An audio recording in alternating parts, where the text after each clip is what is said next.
Hello and welcome.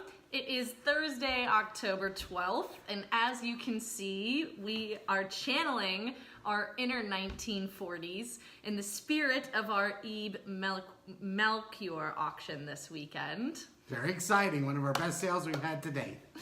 It is, and the lots up for auction include not only the Melchoir Orley Flats, but they also include Rare Britons and Paris Office from the Bill Jackie collection, Authenticast, Courtney's, Vertuni's, Greenwood and Ball, Heidi, Hafner, Joe Hilco, King and Country, Lineal, Mignot, Samarbo, Trophy, Steadfast, Woolner, and more. That's quite a list there.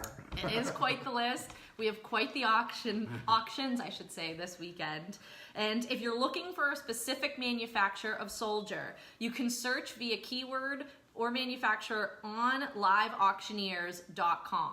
So you can search for Britons, you can search for IB Melchoir, and any of these lots will come up from the sale. And you were also still accepting absentee and phone bids until tomorrow evening. So you have until Friday evening. You can call us if you need to jump online and register. We're more than happy to help you do that.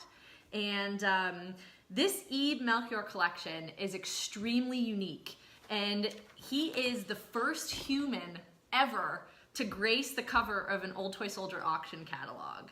Special event. It is, and he's not only the first human on the cover because he was a soldier collector and an avid scrapbooker of early 18th, 19th, and 20th century German flats, but he was also a novelist, a director of science fiction, movies, and television series, and his wife, Cleo Baldwin, was a designer.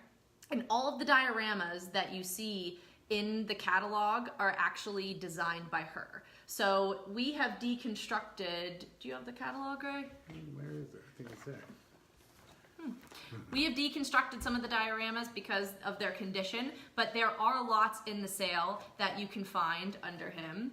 And if you're interested in reading more about him, you can buy either of these books that we have here. And like we said, he was a novelist. And the two that we have to feature specifically, this one's the Melchoir a la carte, which was a collection of short stories that were some of the experiences that he personally had, or some of them were just related to him. And there's one story in here entitled Leif the Lucky, which depicts the adventure and history of the Viking exploration in North America. And why this is interesting is because IB's friends called him the Viking. So I think that it ties into this story. And so the calling card there. Also, with the scrapbook that we received from this collection were his calling cards. And as you can see here, he is dressed properly as the Viking. So that really ties in as well. And our squad did an absolutely fantastic job. If you purchase a lot from this sale, you will receive not only one of these calling cards on the box for your lot, but they are packed amazingly. So you'll be very beautiful. happy. It's Bob really Phillips nice. took care of all of yes, that for us. Yes, thank you, Bob. Looks terrific. It really does. So that is that. And then if you're interested, the other book that we have is The Order of Battle by Hitler's Werewolves, which is an action suspense novel, if you're interested in action suspense. It was the last days of German resistance in April of 1945. And he was really inspired by this book because he served in the U.S. military in Europe as a military intelligence investigator. So that's really where this came from. But he was decorated by the U.S. Army as well as the King of Denmark. So this gentleman lived quite a life. He really did. If you have time, if you Google his name, all kinds of YouTube videos come up. He hits on Google. You can read all about his family, and it is so interesting. So. Well, yeah, saying that, he's a very interesting family, and we had some exciting news. We made the cover of Antique Toy World here. So it's not often we get on the cover. How important this collection is. For those of you that don't know, Antique Toy World is the equivalent of Old Toy Soldier for the toy collecting world. So even the toy world's taken notice of this important sale. Very interesting family, Bree. Dates back 3 generations, so it's extremely unusual that we'll get a collection that essentially has been in one family for 150 years. It was started by IB's great-grandfather, or excuse me, his grandfather, which was George. And they had a school in Denmark, the Melchoir School, and it was the headmaster there. It was the founder, the grandfather. He actually purchased the bulk of the collection in 1896 from a General Schneider. And if you'll be seeing in our scrapbook, we have the original ledger of this purchase. Again, the purchase was made in 1896. So these figures are very early. We have a number of figures from the 1700s, a ton in the 1800s, and then some up until 1930s, and there's a couple from 1970s. Each generation collected a little bit more. So George started the collection, and then Lawrence, who was very well known in Denmark. He was a Wagner tenor. He was a movie star of the time, very well known in Denmark, and came over here. And then Yves, his son, also continued collecting. They lived actually right in Hollywood. So their house was right across from Chateau Marmont. So anyone knows Sunset Strip, it's the heart of Hollywood. And he lived there for years with his wife. Supposedly it was like a museum, really pretty inside, and everything was well manicured, very, very nice. They all contributed to the collection, but sadly there are no relatives to leave it to. So that's why we were given this opportunity to sell it. So it really is a very unique situation. We've never really had this kind of documentation with any collection. And, I think it's going to be a lot of fun on Saturday when we offer it for sale. It is. And as Ray said, he resided in Hollywood. But outside of those two books, he produced over 60 books. And in his career, 20 of them were produced into motion pictures. 20? Can you believe that? That's a lot. 20 of them. That's a lot of movies. More than 20 million copies of his books have been published worldwide. So, such an accomplished man. And as Ray said, reading up about him and his wife, Cleo, they had an immaculate house. They didn't just collect soldiers. Everything that they displayed was absolutely world-class, top of the line. And the soldiers were a big part of that as well, and a big passion for them. So we are extremely honored to be able to present this collection to everyone, and we hope that you're as excited as we are that you've received the catalog, and we really mimicked it like the scrapbook that he had designed originally. And just a little note for like the sci-fi buffs. Probably what Yves was best known for is he wrote and directed the Angry Red Planet and also the Time Travelers. So those are big screen credits. He also co-wrote Robinson Crusoe Goes to Mars, which was a big movie. And then the big debate in his life, and it sort of haunted him till the end, is he is generally acknowledged as the creator of Lost in Space. Although he didn't write it, he didn't get any credit for it. He did work on it for a little period and did receive a little bit of money for it. But that was sort of always a thorn in his side. And that's really the one I recognized. And Well, I recognized that's the Time Traveler too. We had an early Facebook post on it where we actually found an interview of Yves himself talking about it and showing some footage from that movie. So if you scroll down after watching this video, you can check that video out of him. And we thought it was pretty cool to actually see him speaking in a real life interview. Yeah, very neat. As the director. So with all of that being said, we're going to get to show you some of the lots in this sale. So this sale... So, white glove sale. It is a white glove sale. Since these items are very, very early, as we've mentioned, and they're flat, so they're very delicate. We're gloving up. We're putting gloves on. So we're going to start, though, with we mentioned the scrapbook, and this is lot 1167. And this is one of my favorite lots, outside of the soldiers, of course, in this sale. I think that it is so amazing that all of this was documented. So there are newspaper articles in here. He was very, very detailed in everything that he put in here. As Ray said, there is the original ledger that is in here. Show him that. That's really And this is replicated in our catalog, but this is the actual ledger. And as you can see, it is been preserved underneath plastic for all this time. But it's just, we sold a lot of soldiers, and it is very, very rare that we would have something like this that would date all the way back through the family, and the family all really were passionate about this, and that's why they kept this all intact. And it's really amazing. There's all kinds of pictures of him in here playing with his soldiers, which we all love to do. And all of these things come with this scrapbook. There's extra pictures of him on here. This is actually the back page of our catalog. This cabinet we are selling as well if you're interested in that. If you're interested in the cabinet. It's not in the auction, but I think for whoever buys most of the figures, that's how he stored them. This is him, and as you can see, these dioramas that we were talking about that his wife had created the backdrops for are all right here along the wall. So you can see they were really, you can see how organized they were and how well incorporated the soldiers were in their home. You can see on the shelves on this side. He has his book there that we were talking about, the Order of Battle, displayed in the center of this picture. So there's just so many pictures and so many neat things from this collection. We posted this on Instagram earlier today. This comes with the scrapbook as well. So there's just so much, and I love it. It's the history of his collection. I think it makes this collection so special. Yeah, and just an aside out there, for all you collectors, it's nice to have a scrapbook like this. We come into a lot of collections. We go into people's houses. I can't tell you, Bree, how many times I go into a guy's house that collected for 50 years, literally 50 years, and I'll ask the children, do you have any pictures of him collecting? Meaning with the toys in his collection room? Nope, they don't have it.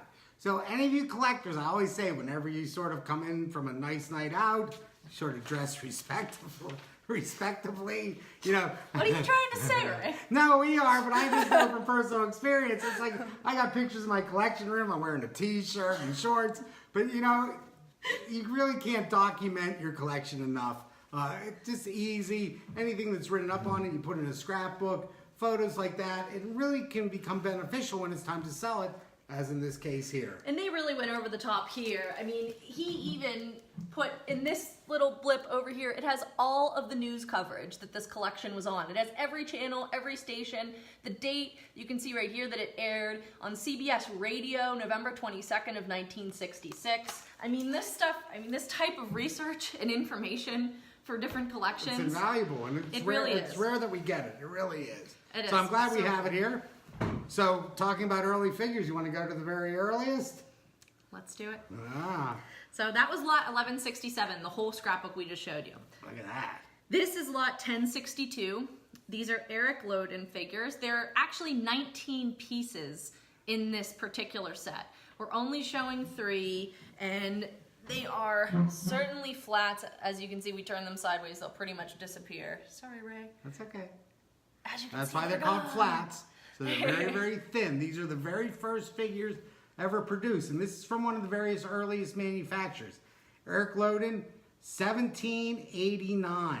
Okay, and this is American Revolutionary War figures. So American Revolution, 1776. You know, this was made 10 years, 13 years later. Extremely early. Back then, they would actually carve in slate. So when they were producing the figures, they would actually make the mold out of slate, hand carve it, 2 pieces of slate, pour the lead between it. So it really doesn't get any earlier. There's some of the earliest figures I've ever handled, probably the earliest figures you've ever handled. Certainly, So, yes. you know, very impressive, very early, just really the ultimate when it comes to toy soldier collecting. They're made basically in Nuremberg and around that area. It was one of the original places where they were produced. And just, you know, really, well, these were actually made in Finland, I'm sorry, but we refer to them as Nuremberg flats. But, you know, very, very early, sort of the very beginning of toy soldier manufacturing. Yes. So that was lot 1062, and shout out to Bridge. Hi, Bridge, down in Louisville. I see you over there. Okay, so next we're moving on to lot 1123, and this is the Franz Joseph Hunting Party. And really some spectacular pieces here. Now this lot is comprised of both Allgaier and Heinrichsen flats. I think we're dating it about 1890, I believe, on this set. Just beautiful figures. If you can look close here. There's a little there's a woman cow. milking a cow. There's a boy leaning against a sort of a stump. And then there's Franz Joseph sort of leading the hunting party. And there are 31 pieces in this set. These actually came from one of the shadow boxes designed by his wife Cleo, as we mentioned earlier. And this will come in one of these boxes with the calling card now, just for safe travels. But so that set is lot 1123. Okay, now one of my favorites from the wholesale. This one is awesome.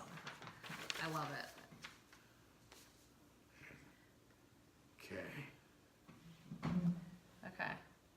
So this one is lot 1132. And as you can see there, this is a Napoleon's army camp. The entire set itself is 64 pieces. And we are dating this circa 1854. Yeah, Conrad Schnecht made the set. It's actually Napoleon's camp at Treves, which was a famous battle. And it's just wonderful. There's you have like 3 guys sort of in a hay stall hanging out. One of my favorite figures. Show them that, Bree.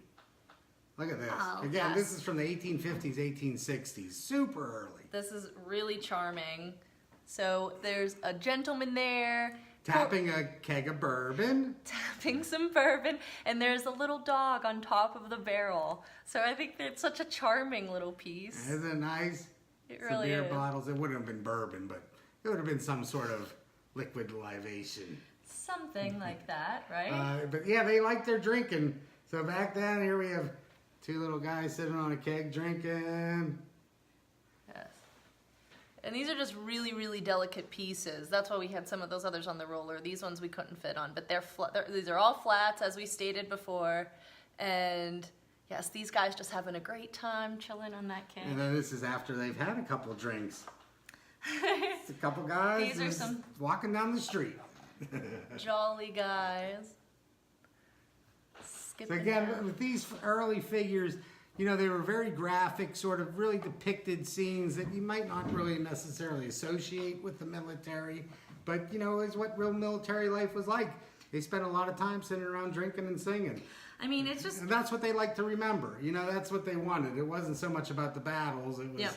about the camaraderie between themselves. I mean, they're just so cool, and there's so much history behind not only the provenance of these figures, of these flats, but also just this entire collection and the family. And I think that that feeds into also what Ray's talking about, just the culture behind these figures and what they represent.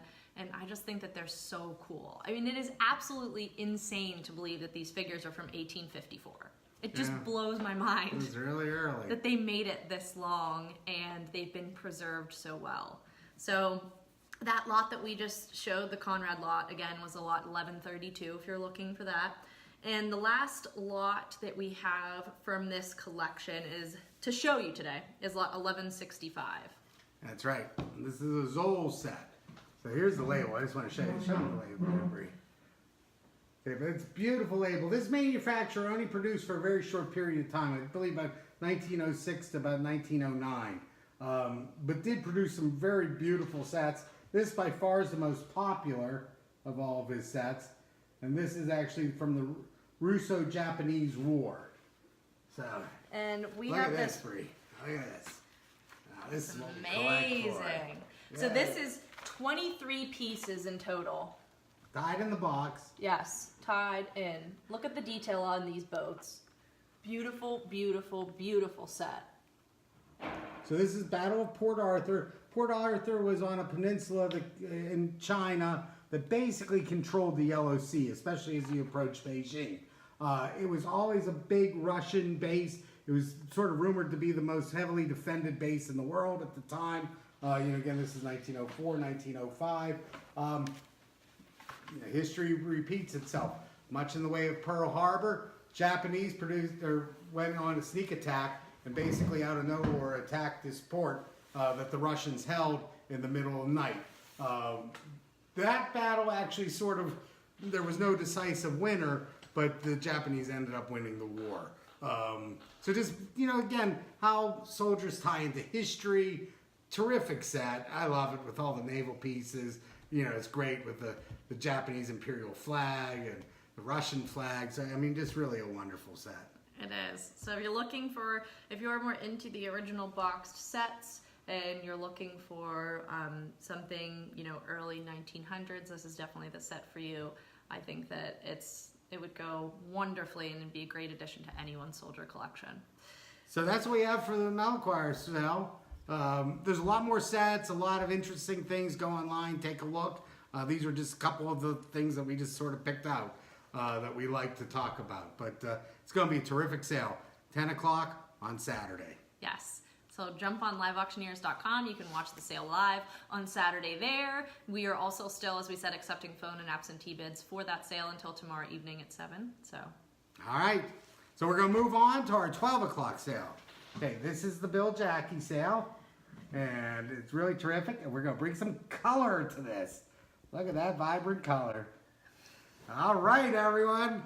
Hello. Hello. We're back. We're moving into Britain's. This is Bill Jackie Part 2. This is. We did Part 1 last year. Again, beautiful catalog we produced.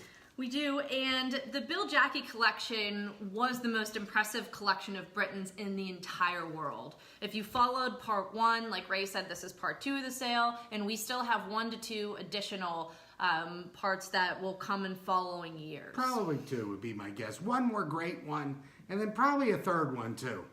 So with all of that, we're going to get started with the true highlight of this sale. Of course, what better place for us to begin than our cover lot? Cover lot. That Ray just showed you. So this is lot 2102. This is set 88, the Seaforth Highlanders. And it's Provenance, the Lenore Josie collection. Label's absolutely beautiful. Box is in excellent condition. Now what's so neat about this set and why I want to show it, it's very early. Okay, and these figures are what we call plug-handed. Maybe I should show the inside of the box. Show inside. It's actually a 2-row set with the tie card. Tie card's intact. Very early from the Lenore Josie collection. Mr. Josie was one of the top collectors in the 80s. Okay, and what's so great about this is you'll see the Seaforths in a regular 8 or 9 piece set. That's not what's so unusual. But this is a double set, 18 pieces. So just really, really interesting. We call these plug-handed. And show them how the hand comes out. Okay, so the first versions, just because they didn't have the best casting techniques, they called this plug-handed. So this is what Ray's talking about. So see this how the literally slips out. It's actually a separate piece that slips in and is only held in there with friction. So very often those pieces are missing. Very often they can be replaced. This set has 1 officer with a sword. Spin him around for you. Okay, and that sword's plug-handed too. See how that is? And that sword will come out too. Sometimes they don't come out, they were sort of meant to be pushed in and stay there, but over time they do get loose. Especially like with kids, when they would get this set, they would love pulling those things out. So that's why usually they're missing. Yes. And like even here, it just sort of fell out. So they can't come out very easily. Some parents have sort of glued them in over time, which there's nothing wrong with that. Or they could just sort of be stuck in there. If you push them up real tight, they usually won't come out. But so that's not abnormal. But that's why they're called plug-handed. And I believe this is the only 2-row plug-handed set I've ever seen. So that's what I really like about it. I think it's just a really spectacular example of early Britain's large display. Their faces are in wonderful condition, and there's a couple Lancer sets that I know that are plug-armed, different than plug-handed. Their whole arm plugs in, but it's a little variation on it. I believe this is the only plug-handed set that I know that's 2-row. Beautiful set. It is once again our cover lot 2102. Next, we're moving on to the Greeks. This is lot 2064. In honor of my good buddy Spencer, we're showing the Greeks. This is 2047, excuse me. 2064 is our next lot. But this label, as you can see, the color is very, very nice on there. Condition's nice. It has an N label on here. Greek Infantry set 171. Just really, really, once again, clean. That's the officer. Clean set. So these are in we call it a chocolate brown or brown uniforms. They'll also come in green or olive drab. Brown's probably the most desirable. It's the earliest of all the versions. The Greeks, technically, I don't really know if they're considered Balkans, but generally they're sort of collected with all the Balkan regiments. So you have the Montenegrins, the Bulgarians, the Serbians. The Greeks usually fall into that category. This is 8 pieces, troopers running at the trail. Troopers running, there's a tie card. Tie card. Very nice, unusual set. You don't see it that often for just a pre-war Britain set. So those are the Greeks. Those are Greeks. And as I said, moving on to lot 2064. This is a B-size set, and it's a horse artillery. Royal Horse. The Royal Horse Artillery, excuse me. This box, once again, very minty, sexy. Well, I don't know if I'd call it sexy, but it's very nice. I mean, what's sexy about it, that's what's sexy. There's, if you want sexy, that's sexy right there. 200W, very unusual number. So for all your Britain's guys that want to complete all the numbers, the W series, frankly, I don't think I've ever seen it before. But it's a B series artillery set in khaki. They're wearing overseas helmets with a gun. They only made a couple horse teams sort of in that scale. They're set 125 and 126. But this is something super unusual. Probably made 1939, 1940, maybe even 41. Probably really 40 or 41. Right as they were sort of stopping to production for the war. They made a lot of these sort of oddball sets, oddball series. I've never seen this set before. I think it's going to do very well tomorrow. It is, and it has the original tie card in there too. And what I think is neat is on this tie card it has a red stamp that says Mickey's House of Soldiers. I went through Mickey's. He was a big dealer on the West Coast. He sold a lot of stuff, especially in the 70s and 80s. But good guy. Interesting little he was stamp. A fixture out there. So that is from Mickey. Once again, that is lot 2064. And next we are moving on to lot 2126. Okay, now this is a super rare set, Bree. This is the only one I know of. This Wow. will be the 3rd time that I've sold it, I must say. Originally from the Bill Mealy collection. Okay, and this is it looks like an Army ambulance. It's a regular Army, but this is U.S. Army, okay, which is very rare. Signified by gray cap bands and brown boots. So that was the U.S. Army. You will see some things out there that may have been repainted to look like that. They could have been altered, but Let me hold the other side. none of them, I'm telling you, none of them have this. That's what makes this set here. Types of the United States of America Army Medical Corps. So that's what makes this whole set. That's what gives it validity, along with the fact that it was in the Bill Mealy collection, it went to the Lewinsky collection, it went to the Jackie collection, and now it could go to your collection. So, that's what's neat about collecting. It's all lineage. We can't take any of it with us, but we can sure enjoy it while we have it. That's for sure. So this I know is going to go to a very special client. It's really one of the most unique sets that I've ever handled. And again, I've handled it. This is the 3rd time I've handled it. But just very, very rare. I like the cloth, on the vehicles. Yeah, and it does have the drivers. They're still wrapped up. But it's all complete. Very, very nice condition. Box is very good. Missing a little teeny piece. But again, that's the money right there. The box top. So I think the gray and the black really make that label pop off the top of the box. It's set number 1372. And it's killer. Yeah, it's a good one. So that's one of our goodies. Very, very nice. Okay. You want something unique. All right, so that's our ambulance. Now we're moving on to lot 2128, which this lot has had so much interest on it.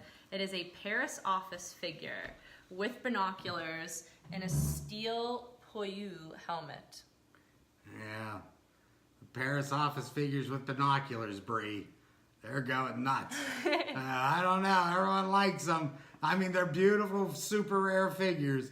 But you look at those hearts coming over. Yeah, they like them, that's for sure. So we have a nice section of Paris office in this sale.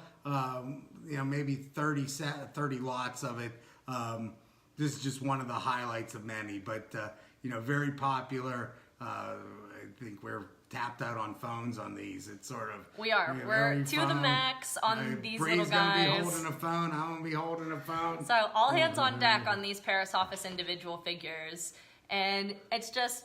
I mean, he's in this, like I said, the Puyu helmet. He has his Horizon blue uniform on, and he's just an excellent. Oh, they're beautiful. He's beautiful. Again, we've told the story, but Britain's Paris office, they produced right after World War I in Paris.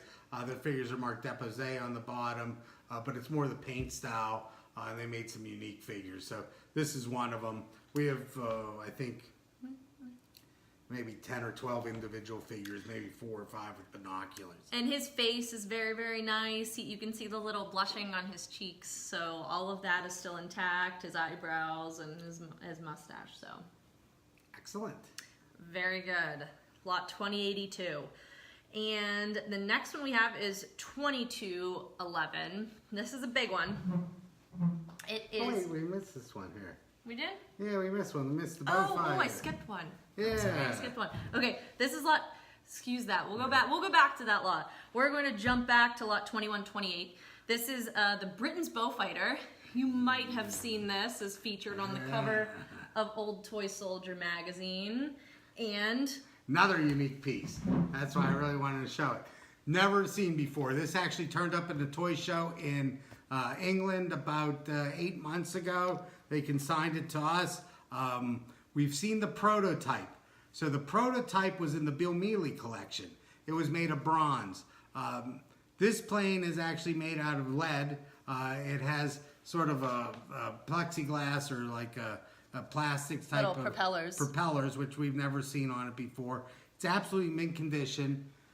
It came in this box, which I think is original. That's basically the same box for the racing colors. yeah, same size. You'll see that all the time. And sort of the interesting thing about this was made in 1941, and this was actually the plane that Dennis Britons actually flew in World War II. And I believe the actual, what's it actually called? It's the Bristol Type 156 Yes. Beaufighter. But great detailing. Again, sort of like that ambulance. If you want something unique, if you want something that none of your other friends will have, this is the ultimate Britain's piece. So you have this, you have the flying boat, you have the colored planes. And there's little dots underneath it. I mean, there's a lot of detail. Propellers are in great condition. Everything about it. It's a very sturdy plane, but beautiful piece. Love the writing on the side. Think that it pops off. Yeah, great. Very nice. So that's our little Beaufighter. Beaufighter. And now for the big one. Big one. Okay, back to this one. This is lot 2211. This is a Britain's picture pack counter display.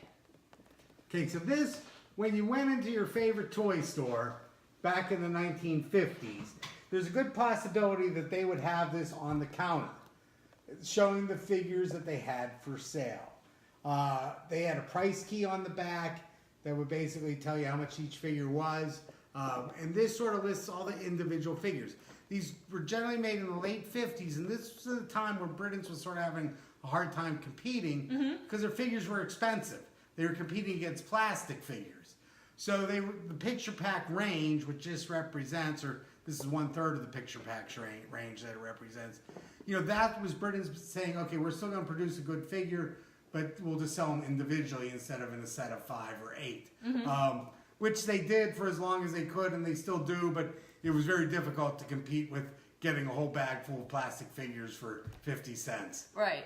So that's what they were up against. So I don't know if you can see on here, but above each figure there's a little code. What do those codes stand for? Well, those are the actual picture pack codes. So if you look at Joe Wallace's book, that's the reference number for this is a horse guard trumpeter mounted on a gray. Canadian mounted side saddle. So each one of those will correspond to the Britain's reference number. That Canadian, for example, right below it says 1278BD. So that's just all encoded, and they're all in here. They have been preserved inside of this. It's plexiglass on top. What I think is very neat about it, as far as display purposes go in your own collection, it is like a picture frame. So as we said, it was a counter display. So You can set up on your counter, or you can hang it on the wall. So you can. There are only 3 of them. So there's only 3 different ones you can get of this, and they're all neat. You know, you're always looking for the one you don't have, but this is one of the 3. So instantly you can be 1/3 of the way there for your collection. And this says on the side, there's a little end label on the top, or a top label, I guess I should say, but it says Best Soldier Assortment number 3/115, made in England. So very cool. It says any model can be purchased separately up top, finely finished, hand painted for collectors and others. So if you're a Britain's collector, I don't really know what, I mean, we've seen some absolutely beautiful displays of Britons, but I will say that this would look beautiful on any wall in your home. I think that it displays more like art than, I mean, all the soldiers do, but I just feel like this one's a no-brainer. Especially you get 3 of them. Boom, boom, boom. All 3. So this is 2211. It's as good as a Warhol.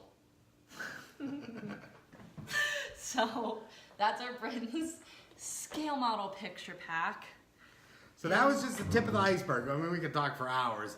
You know, we have about 200 Great Britons. There's also some incredibly nice Courtney, Bertuni, Greenwood, and Ball in this sale. So there's a lot. But those were just some of the things that we decided to highlight for you. Yes, yes. It's an epic sale of great proportion, not only because of IB Melchoir, but because of Bill Jackie's wonderful Britain's collection. And as Ray said, the Courtneys and Bertunis and Greenwood and Ball are tacked to the end on Saturday as well. And because of popular demand, and we couldn't forget other manufacturers, since those sales are so specific to the German flats and the Britain collectors, we added an additional auction day on Sunday. So Sunday's auction begins at 10 a.m. as well. And there are so many manufacturers that we listed at the beginning of the broadcast that are featured. Once again, there's Authenticast, there's Heidi, Hafner, Joe Hilco, King & Country, if you're a modern soldier collector. Those were made in the 2000s, so that's what you're looking at with those. There's Lineal, Mignot, which have been very hot recently, so if you're looking for some Mignot to add to your collection, they're in there on Sunday. There's Marlboro, Trophy, Steadfast, Woner, and much more. So if you are the soldier collector that's looking for that variety, maybe not necessarily Britons, maybe not necessarily early German flats, Sunday is the auction day you should be looking at. And that is entitled Toy Soldiers of Yesterday and Today. But you can just jump on liveauctioneers.com and search Old Toy Soldier, and all of our lots will come up for this weekend. But just so that everybody has it straight and knows what's going on, we're accepting bids for both sales through Friday evening, so tomorrow evening at 7 p.m. Not only via absentee, via phone, fax, email, any way possible that you can reach Ray and I. We are here. We'll take them. You want to take them? I'll get it in. So our phone's 412-343-8733 if you don't have it, and our emails, Ray's is Ray, R-A-Y-T-O-Y-S, @AOL.com. Mine is Bree, B-R-E, Marie, M-A-R-I-E, Day, D-A-Y, @gmail.com. So if you'd like to reach us directly, we're here, and we're ready for any questions that you have about anything we've shown you today. So we're very hyped up for the sale this weekend. And also, we couldn't do any of this without our Old Toy Soldier, of course, until the end, till I get tongue-tied, squad. Good squad. Special thanks to Bob Phillips, Earl Jorgensen, Norman Joplin for their amazing efforts with the Melchior collection, not only with all of the research and cataloging that was done, but the packing and the organization of this collection was just off the charts. So thank you to all of you. Also, big thank you to Keith and Paula Maladra and Kent Klein, who were a big, huge part of cataloging, photographing, and packing the Sunday's auction. So we couldn't do it without everyone. Thank you. And our next broadcast, we are going to Chicago next weekend. We got Chicago coming up again. We're going to be at the Chicago Toy Show, where we will be exhibiting in Kane County Sunday, October 22nd. And we'd just like to say, if you have any soldiers or toys and banks that you'd like to sell or auction, feel free to stop by our booth in Chicago at the Chicago Toy Soldier Show. We would be more than happy to answer any questions that you might have, or if you would like an item appraised, we're more than happy to do that for you. And if you'd like directions for the Chicago Toy Show, or if you have any questions at all, you can jump on their website. It's www.chicagotoyshow.com, and we can help you with questions on that too. And also, important save the dates coming up.